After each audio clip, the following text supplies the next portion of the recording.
سلام الله عليكم. انا ديما من الزهر الفضة والسن اللي تخبي في سنين. من حكاية كانت كتغفى في حضن الليل، وصحات مع نسيم الخيال والتليل. قربوا قربوا يا سامعي الحكاية، راه الباب تفتح والكلام بدا يتسرب بحال نداو في الدراع. ايوا نقولوا بسم الله ونفتحوا كتاب زمان جميل، لكن في حكاية تشد القلب ولا قلب. فيه اللي يضحك وفيه اللي يبكي، وفيه عبر ما يعقلوها غير اللي يفهم المعاني.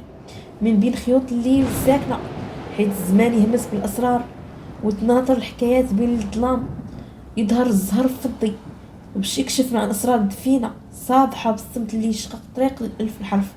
لما تلمس هوية البشر، حكاية تبدا بخطوط فاثة وتكبر من الصمت وتتصرف في نسيم الخليف، تلامس القلوب والعقول وتغرق فيه عيون المستقبل. شدوا الأنفاس وخليوا القلب يسمع، حيث اللي جاي غادي ياخدكم بعيد بعيد. ايوا ديروا السماعات في الودن واعطوني قلوبكم نقية. ايوا نبداو على بركة الله. اللهم صل عليك يا رسول الله. ايوا كان في شي وقت بعيد، بعيد بزاف، في دوار صغير على شط البحر، كان ساكن واحد الراجل سميتو داود. ما كانش معروف شكون باه ولا منين جا، غير الناس كانت كتعرفو بالبحر اللي عمر البحر ما خاف منه. وكان دايما ساكت، كيعوم بوحدو وكيهضر مع الموج بحال شي واحد كيعاود له السر ديال قلبه. لكن داود كان كيشوف شي حاجه في الاحلام ديالو، نفس الحلم كيتكرر كل ليل. كان كيحلم بجزيره ماشي بحال الجزر اللي كيعرف، كانت كتحرك كتنفس، والارض ديالها كتهز تحت رجليه بحال الجلد ديال الحوت الكبير. وكان كيسمع الصوت ديال المراه كتهمس ليه وسط الحلم: داود، داود، سير عندي، انا كنتسناك، ولكن ملي تدخل ما تبقاش بحالك. كل نهار كيصبر وكيقول هذا غير حلم، ولكن شي حاجه في داخله كانت كتجارو بحال مغناطيس. نهار من نهارات بكري قبل ما يطلع الضوء، شد قاربو الصغير، جمع شويه ديال الماء وزاد، وكتب على الرمل: الا ما رجعتيش راه البحر داني. وغبر في البحر طريق وغاصف بعيد بعيد، حتى البحر بدا يغير لون السما، ولات رماديه ورياح سكتات، وبقى قدامه شي جزيره ملفوفه في الضباب، ما فيها لا صوت لا حياه. لكن داود نزل، اول خطوه دارها فوق الرمل حس الارض كتتحرك من تحته، سمع صوت كيغوت بحال الرعد خارج من اعماق داود. رجعت واخا تاخرت، رجليه تشدو وبغى يهرب، ما بقاش ولكن القارب ديالو ما بقى ليه اثار. البحر بلعو بحال ما عمر كان. وحين تلفت لقى الشجر كيشوف فيه، اييه الشجر فيه عيون، عيون كتشعل بحال الجمر.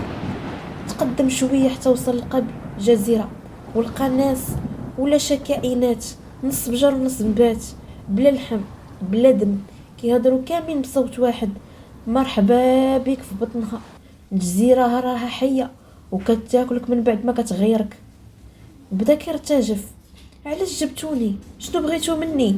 جاوبوه بكل برودة: الجزيرة كل قرن كتختار واحد، واش كتنقذها ولا تبقى فيها بحال اللي قبل منك. دخل مع المخلوقات لواحد المغارة مظلمة فيها حجر كبير كيتنفس بحال القلب. قالوا ليه هذا هو القلب الجزيرة، مات من 100 سنين، خاصو ينوض ولا الجزيرة غتبقى جايعة تتبلعك. وهما يسولوهم كيفاش. جا صوت المرأة اللي كيشوفها في الأحلام: داود، خاصك تعطي من روحك باش القلب يعيش، غير النقيل اللي يقدر يفيقه. بدا كيحس شي حرارة في صدره ومد يدو لوين كاين قلبه، وقرا دعاء علمو ليه واحد الصياد شارف: يا بحر يا ساكن الأعماق، خد مني النور ورد الحياة لما مات. وفجأة خرج منه ضوء قوي تقل في قلب الحجر، والجزيرة كلها بدات كتغوت. الأشجار طاحت والمخلوقات طاحت بحال الورق، والضباب تقطع، والصوت قال لي آخر مرة: شكرا يا داود، حررتيني.